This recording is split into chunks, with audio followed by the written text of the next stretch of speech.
Bonjour, bienvenue dans le podcast Smile in Brive, le podcast qui partage les énergies positives de Brive et ses alentours avec des rencontres souriantes. Je suis Mylène Lavial, votre hôte pour cette série de rencontres inspirantes qui donnent envie de sourire. Et aujourd'hui, je reçois Sylvie Alvinery-Bousquet, une smile passionnée. Bonjour Sylvie. Et bonjour Mylène. Ça va ? Ça va très bien. Alors, passer un moment avec Sylvie, c'est embarquer dans une pure expérience d'énergie positive. Alors, préparez-vous à une belle dose de sourire et d'optimisme. Pour l'histoire, on s'est rencontrés il y a 3 ans et je me posais la question de revenir vivre chez moi, à Brive. Et tu es la première personne à m'avoir dit « Bah oui, c'est possible ». Eh bien oui, c'était possible. La preuve, tu es là aujourd'hui, oui, nous sommes ensemble. C'est vrai. Et tu m'as aussi accueillie après professionnellement. Tu as ouvert grand le champ des possibles à Brive et tu es une personne ultra optimiste et surtout soutenante avec un sourire qui nous fait dire qu'il y aura toujours une solution. Vous voyez pas, mais elle fait un grand sourire. D'ailleurs, quand on a préparé l'émission, tu m'as dit oui avec plaisir. C'est vraiment ce qui me touche chez toi, ce oui à la vie et cette énergie à créer des projets pour le collectif et sur notre belle ville de Brive. Et j'ai été très touchée par ta passion pour les étudiants, les équipes et les projets. Tu es une smile passionnée. Je suis ravie que tu puisses nous partager un peu de cette énergie aujourd'hui. Alors tout d'abord, est-ce que cette présentation, elle te convient ? Très bien Mylène. Ok. Et d'ailleurs, on va commencer par qu'est-ce qui t'a donné le sourire aujourd'hui ? Oh, qu'est-ce qui m'a donné le sourire ? Je suis plutôt quelqu'un, je suis pas du genre à dire « Oh là, c'est lundi » ou c'est vendredi ». Non, je suis pas du tout comme ça. Donc, je pense que tant que j'ai la passion et tant que je me dis que je me lève en ayant envie, ben c'est ça qui me donne le sourire et mon énergie. Et des fois, c'est difficile. Parce qu'on est plus ou moins fatigué. Là, je suis à quelques jours des vacances. On a beaucoup de travail, on a beaucoup de choses. Mais c'est pas grave. Tant que je me dis « J'ai envie, je suis utile », il faut y aller. Et donc après, on n'a pas le droit, on laisse ça à la porte. Voilà, t'as compris ce que je voulais dire. Tu couperas. Et d'ailleurs, c'est quoi qui t'a donné, qui te fait te lever le matin parce qu'aujourd'hui, tu travailles dans la formation. Mm-hmm. Est-ce que tu peux nous parler un peu de ton parcours ? Comment est-ce que tu es arrivée dans la formation ? Alors Mylène, vraiment, j'ai envie de te dire complètement par hasard. Par hasard. Alors ça fait un peu plus de 20 ans que le hasard me maintient quand même dans cet univers qui me passionne toujours autant. Ça corrobore ce que je t'ai dit précédemment. Moi, je suis arrivée dans la formation complètement par hasard. Je suis une femme de l'industrie. En fin de compte, j'ai fait toute une première partie de carrière dans l'agroalimentaire. Et j'ai fait un petit passage pendant 4 ans. J'ai vendu du mobilier pour enfants. C'était aussi tout à fait passionnant parce que une expérience à l'international qui m'a fait découvrir de nouvelles cultures. Et du coup, oui, par hasard, parce que j'ai toujours été très proche, puisque j'étais revenue travailler en Corrèze, et j'étais très proche, en fin de compte, de la Chambre de commerce et d'industrie du Pays de Brive à l'époque, et pour en avoir été déléguée consulaire. Et du coup, j'étais venue simplement pour rencontrer des personnes avec qui j'avais eu des contacts à la CCI. Et par hasard, la directrice formation de l'époque m'a dit « Oh là là, je suis bien embêtée parce qu'on doit organiser la première semaine nationale de l'apprentissage. Est-ce que tu auras un petit peu de temps ?» Ben, j'ai dit oui. Et du coup, j'ai mis 1 pied, 2 pieds. Il se trouve que cette personne, 1 an et demi après, est partie lors d'une nouvelle mandature, qu'on m'a proposé le poste, qu'au départ, j'ai décliné parce que je ne voyais pas du tout ce que j'allais faire dans ce monde de la formation. Et au bout de quelques temps, effectivement, j'ai réfléchi, j'ai observé, j'ai regardé, j'ai fait une proposition. Et voilà, l'aventure formation a commencé pour moi. Et donc aujourd'hui, est-ce que tu peux nous dire ce que tu fais exactement ? Eh bien, aujourd'hui, je dirige le centre de formation de la Chambre de commerce et d'industrie de la Corrèze, INISUP, que tu connais, puisque voilà, tu as rappelé effectivement que tu intervenais chez nous de temps en temps. Et au sein de ce centre de formation, on a 3 grands pôles d'activité. On fait de l'enseignement supérieur avec une business school, le GC, de la formation par alternance, de la formation professionnelle pour adultes. Et également, on a un pôle conseil carrière où on travaille beaucoup sur des personnes en reconversion. On est sur cette multiplicité de profil et cet intérêt d'accompagner des personnes tout au long de leur carrière et de leurs compétences. Dans l'absolu, aujourd'hui, avec mes plus de 20 ans de recul dans ce poste, il y a des personnes que je retrouve aujourd'hui salariées qui reviennent se former ou faire une VAE, que j'ai connues comme étudiants. Et puis ce qui me fait un peu moins sourire, mais je garde quand même le sourire, c'est que je commence à avoir les enfants de mes anciens étudiants qui candidatent. Donc là, c'est encore autre chose, si tu veux. Mais bon, c'est super. C'est super. Formidable. Mais qu'est-ce qui nourrit ta passion de la formation depuis 20 ans ? Alors, si tu veux, je suis pour être tout à fait honnête, je ne suis pas sûre que ce soit une passion de la formation en tant que telle. Moi, je suis plutôt une passionnée. D'abord, j'adore l'économie. Je fais une formation dans l'économie, entre autres. Je suis une passionnée d'économie, de l'entreprise. Et je crois que c'est plutôt ça. C'est plutôt se dire, on est sur un territoire qui bouge, qui a des atouts. Il y a des entreprises. Il faut qu'elles se maintiennent. Il faut leur maintenir des compétences. Et je crois que c'est ça le lien.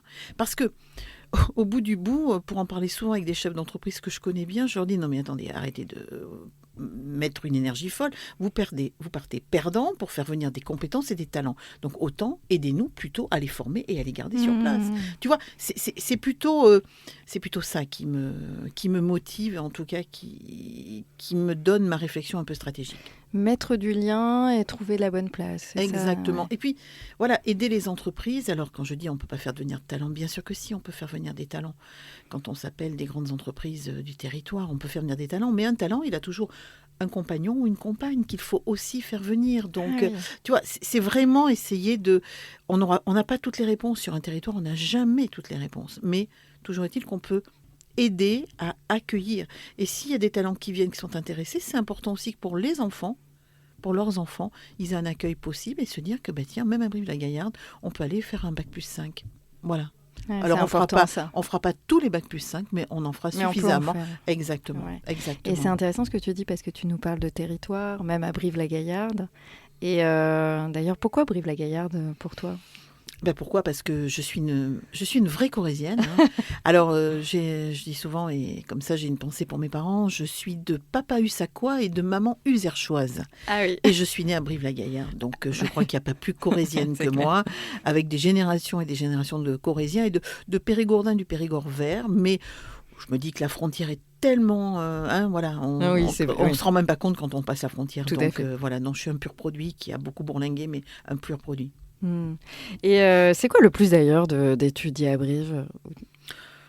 Alors, le plus d'étudier à Brive, déjà, je vais répondre peut-être par un point qui me semble important.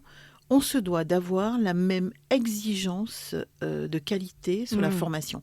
C'est-à-dire qu'il ne faut pas que se dire étudier à Brive... C'est bien parce que ça va coûter moins cher. Ce qui est un fait pour des parents, plutôt que d'envoyer les enfants dans une grande ville où les loyers sont excessivement chers. Mais on se doit d'avoir la même qualité. Le plus d'étudier à Brive, je crois que, et c'est à l'image de notre établissement, et on n'est pas les seuls, hein, nos confrères sur le territoire font pareil, c'est d'être sur un accompagnement presque personnalisé. Je veux dire, tu ne gères pas pareil une promo de 35 étudiants et un amphithéâtre de 400. Déjà, sur le point... La proximité, la qualité relationnelle aussi sur le territoire avec les entreprises. Parce que, tu sais, Mylène, quelquefois, je reçois des CV ou des appels de parents qui sont sur Brive, hein, dont les enfants sont partis faire leurs études ailleurs. Alors, autant te dire que pour moi, c'est un vrai régal, toujours avec le sourire de leur dire. Mais voyez, si vous les aviez laissés à Corrèze, peut-être qu'aujourd'hui, ils n'auraient pas de difficulté de trouver un stage, parce que c'est ça la réalité. Souvent des très grandes écoles qui vendent un fichier client, qui vendent un stage. Alors, en effet, ils ont énormément de partenariats. Mais aujourd'hui, nous, les partenariats, c'est nous qui les gérons. Une entreprise qui propose à la Business School de la CCI des stages, elle vient parce qu'elle sait que derrière, elle va être accompagnée. Une entreprise qui travaille avec nous pour qu'on lui recrute un alternant, ils savent qu'il y a toute une équipe derrière qui va faire le pré-recrutement et qui ensuite va le mettre en relation. Voilà, je crois que c'est ça. C'est à la fois ce travail de proximité et qui correspond bien aux besoins. C'est-à-dire qu'aujourd'hui, trouver un stage parce qu'il le faut, c'est pas trop notre vocation chez nous. C'est ça le plus. Et puis, je trouve dans une ville qui est dans un environnement qui est plutôt sympa. Alors, bien sûr, hein, encore une fois, il y a des combats qu'il faut pas mener. On peut pas se battre. Brive n'est pas une ville universitaire. Limoges l'est à peine aujourd'hui face à des grandes métropoles. Donc, il faut se battre avec nos armes, le fait qu'on travaille de proximité sur tous les établissements aussi, toutes les initiatives qui sont faites, c'est notamment la ville qui organise une fois par an la Jane avec tous les étudiants. Voilà, il faut donner envie. On peut faire du sport, on est très vite à la campagne. Enfin, voilà, c'est moins cher au niveau de la location. Bon, je crois qu'il y a vraiment plein d'atouts. Et puis, il y a des entreprises qui recrutent. Oui, c'est ça aussi. Ça aussi, c'est important. Ça, c'est important, de le dire. C'est important de le dire. Ouais, depuis que je suis revenue, moi j'étais partie 30 ans, mais c'est incroyable le territoire économiquement. Toi, tu peux le voir effectivement avec beaucoup de recul. Économiquement, quel déploiement de la ville. Et puis en même temps, tout en gardant, puisque vous êtes situé pas très loin du centre-ville, je trouve cette proximité avec une qualité de vie. Oui. Qui est quand même incroyable et qui est proposé à chacun, en fait. C'est ça. Alors, c'est vrai et l'esprit collaboratif, moi, c'est ce que je retiens aussi, peut-être, que ce que tu disais tout à l'heure, il y a un esprit collaboratif entre vous, les entreprises, avec les étudiants, avec les équipes. Moi, je ressens beaucoup d'envie de collaborer et de produire ensemble, en fait, de co-créer ensemble. De co-créer et dans un objectif commun qui est, au final, le développement économique du territoire. Un centre de formation, dans une chambre de commerce, il a une vocation, bien sûr, de former, mais surtout d'être un acteur du développement économique. Exactement, oui. Pour les entreprises. Et ça, c'est un point sur lequel... Et finalement, ça fait grandir tout le monde, les étudiants, les équipes, les entreprises. Exactement. Tout le monde grandit. Ok. Et j'imagine que tu dois avoir une équipe formidable.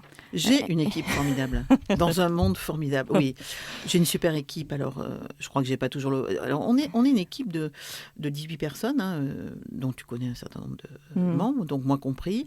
Après, on travaille avec plus d'une centaine d'intervenants, des professionnels comme toi notamment. Et c'est vrai que c'est une super équipe. C'est une équipe qui s'est construite. Moi, quand j'ai pris le poste, donc il y a un peu plus de 20 ans, nous étions 7. On a redémarré à 7. Et voilà, aujourd'hui, nous sommes 18. Mais bon, voilà, il y a eu tellement de choses qui se sont passées depuis sur le développement. Oui, j'ai une équipe de professionnels, une équipe terrain. Comme je dis souvent...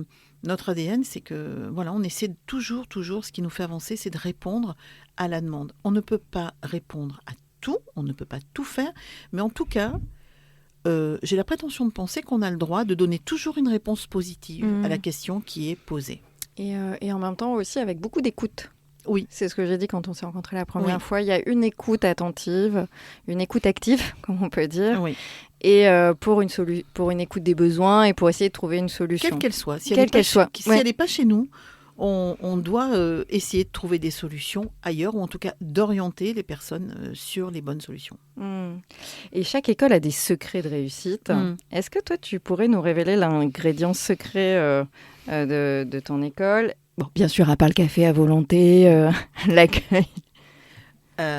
Alors, anecdotiquement, on est rentré, mais c'est assez amusant parce que on est rentré effectivement dans une démarche de certification qualité en 2006. Notre première année de certification ISO qu'on a toujours gardée. Et moi, j'y tenais beaucoup parce que ça c'est mon côté industrie, femme de l'agro, la qualité, l'ISO et tout ça, les process, ça nous a beaucoup aidé à structurer. Et puis, quand on a écrit le premier manuel de management, aujourd'hui, le manuel de management, c'est 8 pages, même pas. À l'époque, c'est des gros trucs, 15 pages, 20 pages, très bien. Je cherchais quelque chose en me disant, mais si je devais me caractériser en tant que manager, qu'est-ce que j'écrirais ? Et j'ai écrit... à la fin de l'introduction, j'ai mis « Et de toute façon, vous pouvez compter sur moi, je suis au fond de la mine et je pousse les wagonnets. » Et du coup, voilà, je pense que c'est ça un peu notre secret, c'est le fait que... On est sur une équipe qui est entraînée. Moi, j'essaie de mettre beaucoup d'énergie. Enfin, tu me connais. Mettre beaucoup d'énergie pour faire avancer les choses. Mais là, je me gagne.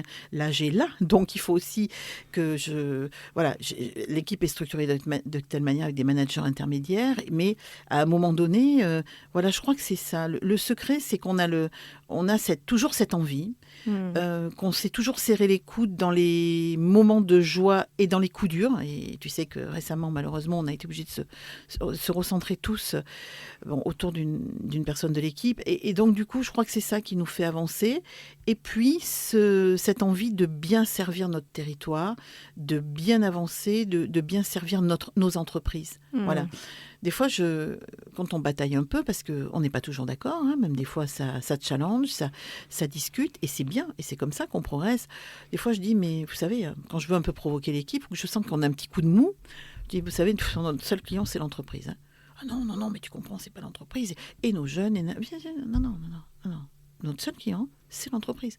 Tout ce que l'on fait, c'est pour nos entreprises, c'est pour les servir et c'est pour leur amener des compétences, des salariés bien formés, des montées en compétences, des personnes en reconversion qu'on va accompagner, qui seront peut-être pour eux un vrai levier parce qu'ils ont des difficultés de recrutement et qu'un bon senior bien évalué, bien formé, bien aidé dans une reconversion peut être un collaborateur qui va leur apporter un plus. Donc tu vois, c'est vraiment ça. Je crois que c'est l'écoute, tu le disais tout à l'heure, l'écoute du terrain, le fait qu'on soit capable de se parler, et puis aussi de se remettre en cause sur des choses. Par moment, il faut savoir dire que ce qu'on fait, ça ne va pas et qu'il faut repartir sur autre chose. Ouais, c'est vrai qu'aujourd'hui, vous avez cette capacité de terrain et de comprendre les besoins et de savoir amener les bonnes compétences et aussi du coup de faire le lien. Moi, je vois beaucoup aussi le lien entre l'étudiant et l'entreprise. C'est deux mondes qui vont se rencontrer, mais il y a quand même un lien à faire et c'est justement ce passage en fait finalement que vous accompagnez. Mais parfois il y a des défis et par rapport au bien-être des étudiants, quels sont pour toi les défis à relever et si tu avais des propositions ou des choses que tu pourrais que tu as expérimentées? Alors, déjà, pour nous, le fait d'avoir fait une ISUP, ça a changé complètement la vie de tout le monde, je dirais, de nos étudiants, de nos apprenants, de nos clients et de nous-mêmes. Parce que c'est vrai que nous étions logés. Alors, on travaillait dans de bonnes conditions, on n'a pas changé d'un iota notre façon de travailler. Sauf que quand tu es effectivement un peu au rez-de-chaussée de l'immeuble consulaire que tu connais, mais toi, tu n'as connu que le bon côté. Quand tu es arrivé, tu n'as pas connu l'ancienne version, donc tu connais la base et tout l'espace CCI où sont mes collègues de la direction entreprise. Donc, quand on était là, un peu au premier, un peu au 6e étage, tout ça, ça manquait à un moment donné de cohérence. C'est la raison pour laquelle on est parti sur ce projet INISUP et je me félicite d'avoir eu des élus qui ont toujours fait de la formation une de leurs priorités. C'est-à-dire que, quel que soit, ça a commencé avec un président et aujourd'hui, notre présidente continue et nos élus continuent effectivement à faire d'INISUP, voilà, un des outils, l'appareil de formation de la CCI. Donc là, on avait beaucoup travaillé cet espace pour avoir cette cafétéria, ce hall d'accueil. C'est effectivement leur donner, ils ont leur bureau des étudiants. Voilà, c'est avoir leur espace. Donc l'an dernier, on a changé un peu le mobilier, on leur a mis un peu de mobilier moderne, plus sympa. Et comme on leur a mis un mobilier moderne et plus sympa, c'est bizarre, ils y font beaucoup plus attention que nos anciennes tables et tout ça. Oui. Voilà, ils jouent plus au ping-pong, ils peuvent plus parce qu'avant ils me jouaient un petit peu au ping-pong sur le voilà, c'était pas du moment que c'était rangé, c'était pas un problème. Et puis il y a aussi je dirais, aujourd'hui on est sur des générations excessivement connectées, mais ils sont tellement connectés qu'ils sont souvent très seuls, donc il faut leur laisser à la fois de l'outil connecté et à côté, les inciter à travailler. Moi, je trouve que le bien-être, aussi pour eux, en tant qu'étudiants, si on se focalise vraiment sur les étudiants, c'est aussi les faire travailler en collectif, leur faire bâtir des projets, les obliger à travailler différemment, en montrant que le collectif est plus fort. Et que dans une entreprise, on ne travaille jamais tout seul, sauf ça s'appelle un micro-entrepreneur, il est tout seul, quoi. Mais ce n'est pas tout à fait ce pourquoi on les forme aujourd'hui, en tout cas dans notre école. Oui, revenir à un sens du collectif, à un projet partagé. Et encore une fois, à une écoute de l'autre, à un besoin. Et puis une répartition des rôles, des missions, et montrer que si on le voit bien en première année, on les fait travailler sur ce projet, la création d'entreprise. Le prétexte, c'est effectivement qu'ils appréhendent tous les rouages d'une entreprise et qu'ils aient la chance de se positionner sur un métier, sur une mission et de voir comment ça se passe. Oui, et puis un des enjeux quand même des années à venir, c'est l'agilité. Donc cette capacité Exactement. à pouvoir s'adapter à un environnement qui change, à des nouvelles personnes, c'est une compétence importante. Alors c'est une compétence importante, je partage complètement. Et alors, tu vois, si on prend un peu de hauteur, souvent on disait, voilà, les étudiants c'est pénible quand on les passe en recrutement, qu'on leur dit, on leur demande, alors c'est quoi votre projet, comment vous voyez dans 5 ans, dans 10 ans et tout. Là, au final, quand ils te disent « je ne sais pas trop », je me dis que c'est plutôt une bonne chose. Parce que comme ils ne savent pas et que de toute façon, ils seront amenés à avoir X métiers, X carrières, pour nous, ça nous permet de leur ouvrir un champ des possibles beaucoup plus important. Tu vois, au final. Et oui. Alors que souvent, quand ils sont très... Alors, il y en aura toujours... c'est très, très à la mode. Bon, tu vois, l'exercice qu'on fait aujourd'hui, ils adorent. C'est communication digitale et tout. Ils ne savent pas trop ce qu'il y a derrière. Mais voilà, on va faire de la communication digitale. Bon, alors, on va faire de la communication digitale. Nous, on leur dit, bon, vous savez, c'est pas avec ça que vous aurez un job demain, hein, mais... C'est pas grave, vous aurez en tout cas une compétence qui alimentera un autre job. Donc, voilà. Donc, moi, je dis qu'on a quelques belles années et quelques raisons d'espérer quand même. C'est aussi la raison pour laquelle je me lève un peu tous les matins. Avec le sourire. Avec le sourire. Exact.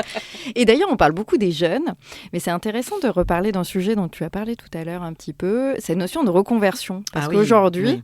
D'ailleurs, toi, c'est un peu ta deuxième vie aussi, professionnelle.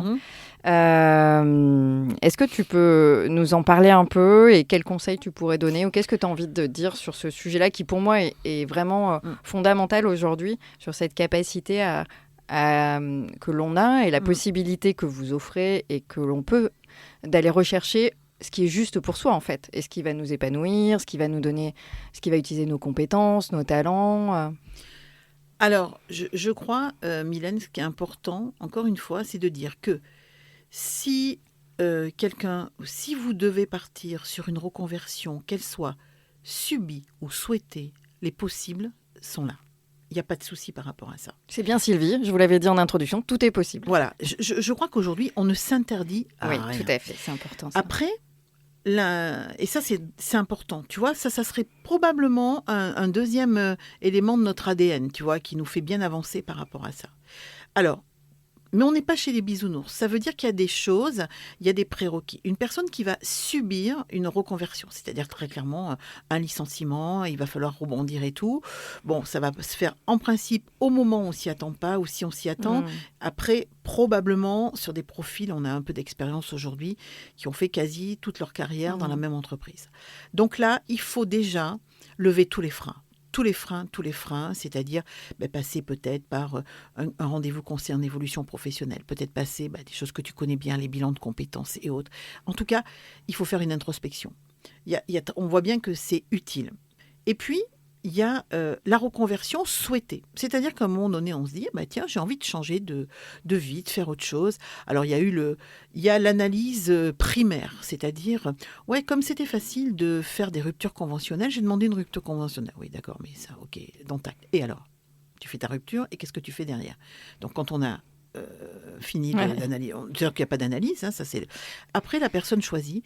Et là aussi, il faut être en capacité de l'aider à sa reconversion. Et il faut, encore une fois, ne rien interdire. Moi, je connais des gens qui se sont reconvertis sur des métiers, mais top, aux antipodes de ce qu'ils ont fait. Des carrières énormes en tant qu'ingénieurs et tout. Et aujourd'hui, ils ont des métiers artisanaux. Mais ils vivent de leur passion quelque part. On a le droit, à un moment donné, de se dire... on peut essayer de se reconvertir, en tout cas, et de faire autre chose. Et de faire des métiers aussi passion. Alors... Les gens, pour ça que je dis qu'on n'est pas chez les bisounours, parce que les gens qui m'entendront et qui me connaissent savent que c'est pas le style. C'est pas facile tout ça. C'est pas facile. Mais encore une fois, il ne faut pas s'interdire de faire des choses. Et puis, il faut accepter. Moi, j'ai vu des gens se reconvertir que je connais bien, qui aujourd'hui, mais sont tellement heureux, même si ils gagnent 40% de moins que ce qu'ils gagnaient quand ils bossaient 50 heures par semaine. Voilà. Et au bout du bout, voilà, c'est un principe aussi de réalisme, parce que la vie au quotidien, il faut payer les factures, il faut faire tout ça. Mais tout ça, ça se fait dans un équilibre. Donc je crois qu'aujourd'hui, il y a de vraies choses à faire sur la reconversion. Aujourd'hui, ça me désespère un peu d'entendre parler de politique de seniors, alors qu'aujourd'hui, quel que soit l'âge que tu as, il y a des personnes à 30 ans qui sont déjà des pré-seniors dans la tête, et tu as des gens de 60 ans qui ne seront jamais des seniors dans leur tête. Donc il faut, au contraire, on s'appuie sur les compétences. Et ce n'est pas la blancheur des cheveux ou les rides sur la figure qui font la différence. C'est la compétence. Si on considère que la personne qui est en face de nous est compétente et qu'elle a encore quelques années professionnelles à faire pour l'amener justement jusqu'à un âge de retraite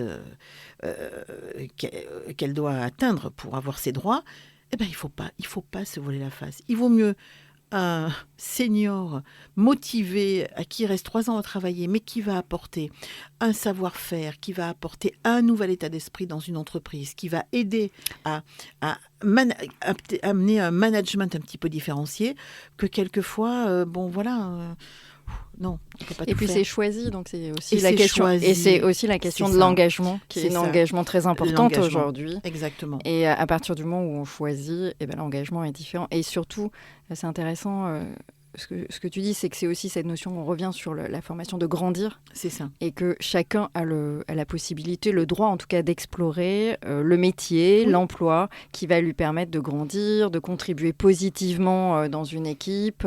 C'est possible en tout cas de transmettre ses compétences. Bien sûr. Et c'est possible, en tout cas, d'aller explorer, d'aller chercher ça, même si on ne l'a pas fait à 20 ans, même si on ne l'a pas fait à 30 ans. On peut le faire à 40 ans, on peut le faire à 50 ans. Il reste encore 17 ans ou 20 ans de vie de professionnel. Absolument. Et donc, aujourd'hui, il existe, comme tu le dis si bien, des solutions et des possibles à explorer. Bien sûr. Et d'ailleurs, elle était comment, toi, ta vie étudiante ? Alors moi, j'étais une étudiante sérieuse, parce que j'ai toujours eu... j'étais un petit peu rebelle, hein. Je vais pas le nier. C'est bizarre. Déléguée de classe jusqu'en terminale. Dans 80 à Brive, il y avait une petite grève de lycée Arsonval et Cabanis. Bon, je faisais partie des délégués un petit peu qui entraînaient un peu la grève. Bon, voilà, mais c'est comme ça. J'ai toujours été un peu rebelle, entière. Hein, je suis quelqu'un d'entier, donc je défends. J'étais contre ce qui était en train de se passer. En plus, ça concernait pas du tout Arsonval, ça concernait Cabanis. Qui allait commencer, j'ai l'impression qu'on parle d'aujourd'hui, faire des suppressions de postes. Et on s'est battu, voilà. Déjà engagé à cette époque-là. On était très, très engagé par rapport à ça. Bon, voilà. Non, j'étais une étudiante sérieuse, hein, bien évidemment, mais très engagée aussi. Ouais. Et d'ailleurs, tu as fait, je crois, l'école de commerce en plus. Oui, c'est ça qui est incroyable. C'est incroyable parce que, si tu veux, après mon bac à Arsonval, je suis partie en prépa Sciences Po. Pour des raisons personnelles, je suis rentrée en Corrèze. Et j'ai fait le cursus de l'EGC à ce moment-là. Et c'est très, très amusant parce qu'en 2026, le réseau national des EGC Business School, puisque c'est le nom du réseau maintenant, m'a demandé d'organiser à Brive le 50e anniversaire de ce réseau des EGC, parce qu'on est la plus ancienne école du réseau en activité. D'accord. Donc, je bouclerai la boucle en 2026. Formidable. C'est l'impression d'avoir bouclé la boucle. On organisera tout ça au printemps 2026. Donc, on se retrouve au printemps 2026 pour les 50 ans du réseau national EGC, dont le GC de Brive. Waouh, génial. Alors, j'allais te demander quelles sont les petites joies du quotidien qui t'apportent au fait de travailler à Brive. Alors, comme je suis un pur produit corrézien, briviste, c'est devenu tellement naturel. Tu vois vraiment des points de détail techniques, moins d'embouteillage. Bien qu'en ce moment, c'est coton quand même. Il y a des travaux partout. Hein, c'est intéressant. Il faut quand même calculer par où tu passes. Pour rentrer tu chez découvres toi. des endroits. Je découvre même des endroits encore. Oui, la facilité. Ah ouais. La facilité, je trouve que... Et puis rapidement, puis c'est vrai que notre localisation, nous, Unisup, moi je suis pas quelqu'un qui rentre souvent chez moi entre midi et 2. Ça, j'ai gardé ça de mes expériences passées. C'est-à-dire, je rentrais jamais. Hein, je partais le matin, je rentrais le soir. Donc je fais pareil. Donc j'ai pas changé parce que je ne sais rien faire entre midi et 2 chez moi. Donc c'est ça, le fait de pouvoir sortir, de partir à pied, quoi. C'est vrai que ça, c'est formidable. Aller en centre-ville, manger à la halle, manger un petit peu. Non, vraiment, je trouve que même ne serait-ce que s'aérer, quoi, un tout petit peu, on est très rapidement. Donc ça, c'est vraiment le côté très plaisant. Puis on a plein de choses, quoi. Enfin, quand on regarde avec un peu de recul, on peut faire plein de choses et ça, c'est plutôt sympa. Donc ça, c'est un avantage quand même. Ouais, c'est vrai. On adore les histoires qui mettent du baume au cœur dans Smile in Brive. Alors, est-ce que tu peux nous partager un moment où tu as eu un impact positif dans la communauté ? Alors, sur Brive, à quel niveau ? Sur Brive, ou il y en a eu un récent peut-être qui à mon avis, est assez incroyable. Ah oui, je pense que tu fais référence au 21 juin. Sûrement, oui. Qu'est-ce que ça a été pour toi ? C'était un moment formidable, tellement inattendu, puisque j'ai porté la flamme olympique, j'ai eu cet honneur. Oui, c'était un moment formidable. Alors, c'était à Vichy, pour des raisons de sélection. Je faisais partie d'une team. Voilà. J'aurais été tellement fière encore. J'étais très fière, mais je me disais, ça aurait été en Corrèze, ça aurait été encore cool. Mais bon, la Corrèze ne s'était pas positionnée, je peux le comprendre, pour être un des passages de la flamme. Donc, ça a été un grand moment. Un grand moment. Ça a été vraiment un grand moment. Et puis... mes souvenirs il se trouve que j'ai ma collègue de la communication qui a retrouvé un article.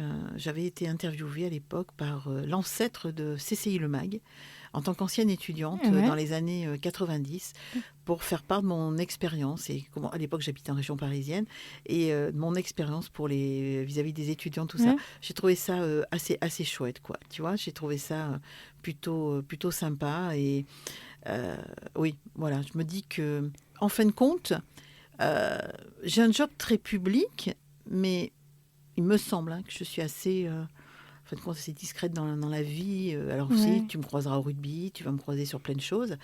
Ce dont je suis très fière aussi, c'est de faire partie de mon club d'entreprise, d'entrepreneurs 100% Gaillard, et le fait qu'on ait repris l'organisation de la Bréviste et la Gaillarde.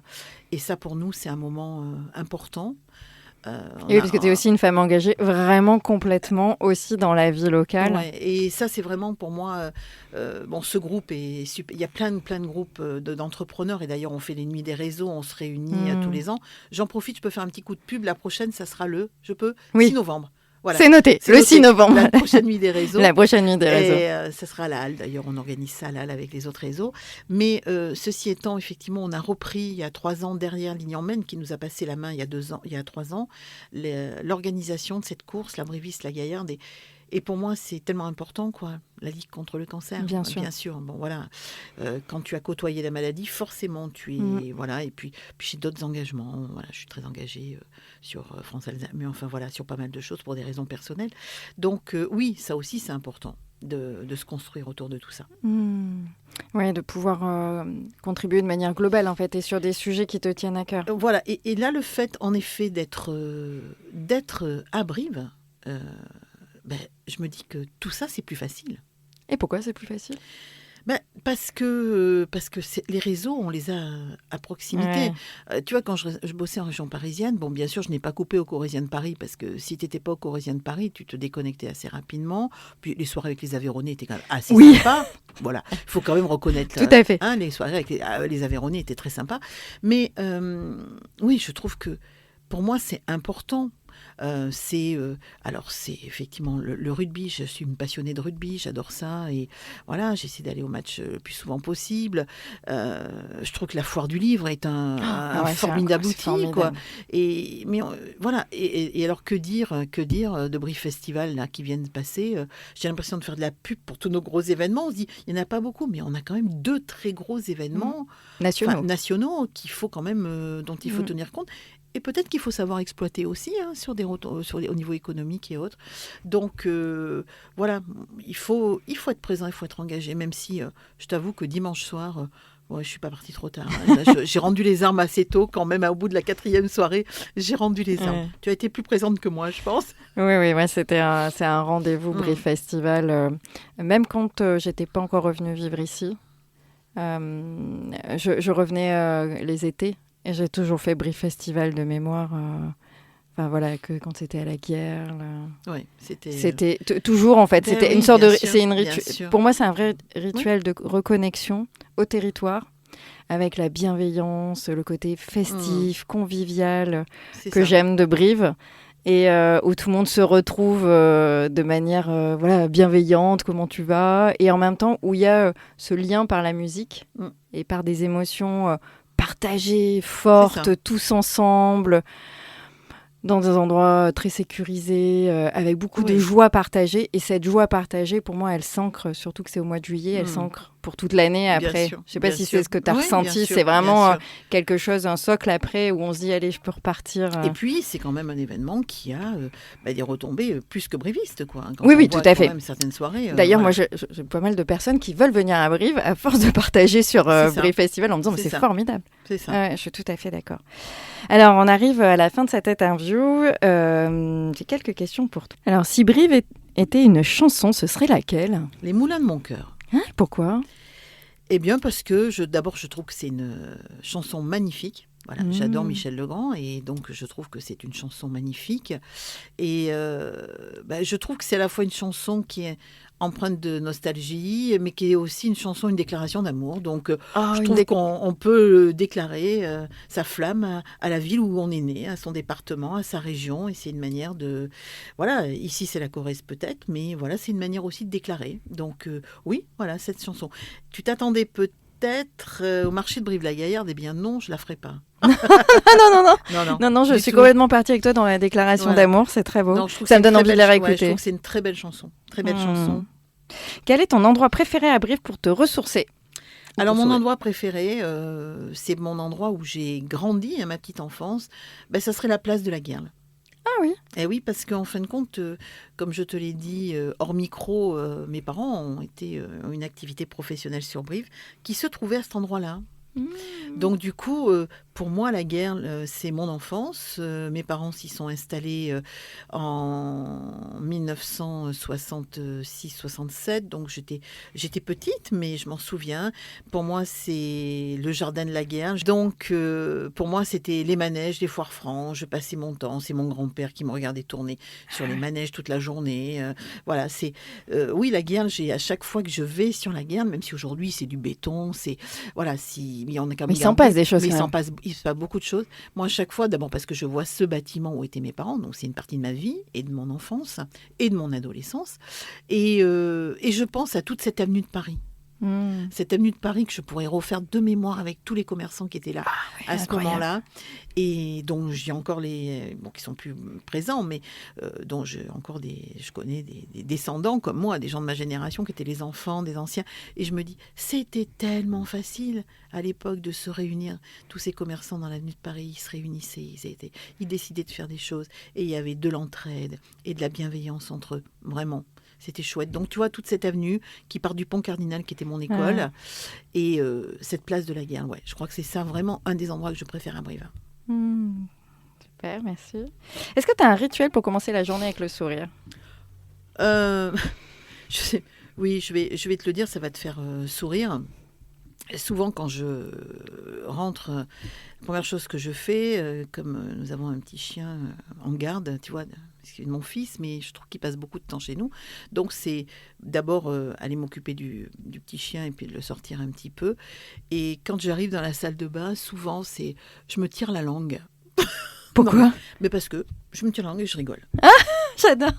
Voilà. Très très bon rituel. Ouais, mais c'est bête. Mais je regarde, tu sais, bon allez, tu te dis, tu vois ta tête. Bon allez, après, hop, on va se maquiller un petit peu parce que sinon, ils vont penser que tu es un peu malade, mais non, pas du tout. Mais non. Et voilà, donc c'est un truc assez drôle. J'aime bien, tu vois, dans la glace, tu fais un peu quelques mimiques, tu sais. Ouais. Mais ça, c'est mes années de théâtre, je pense, qui ressortent. Oui, c'est ce que j'ai. Oui. Ouais. J'ai fait 10 ans de théâtre amateur, donc c'est vrai qu'on a gardé... C'est des petites choses qu'on nous donnait, c'est pour le trac, pour bien plein sûr, de choses. Oui. Se dire, faites-vous une grimace, pensez, voilà. Puis c'est la même chose quand tu vois des personnes que tu te dis, là, ça va rester être un petit peu tendu, alors on va se décaler un petit peu et on va voir, imaginer. Ouais, faire un pas de côté. C'est vrai qu'en plus, notre corps... si on sourit, on envoie un message à notre corps aussi qui est différent. On passait par le corps. Bien sûr. Et des fois, c'est pas facile. Il y a des périodes qui sont pas évidentes. Et puis, on n'a pas toujours le sourire en se levant. Tout à fait. C'est pour ça que j'aime bien demander cette astuce. Ouais. Donc, demain matin, on peut se tirer la langue. Tire-toi la langue. Dans la glace. Je te dirai. Je t'appellerai.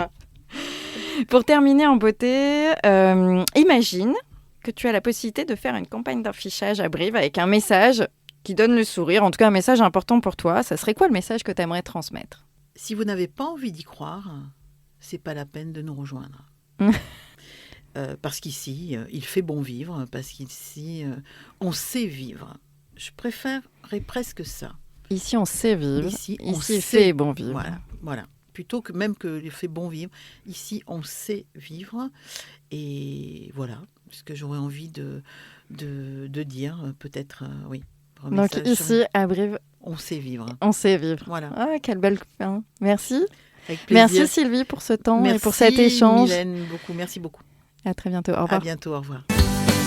Merci d'avoir écouté Smile in Brive et n'oubliez pas de vous abonner à ce podcast pour être prévenu de l'arrivée des prochains épisodes et retrouver le sourire.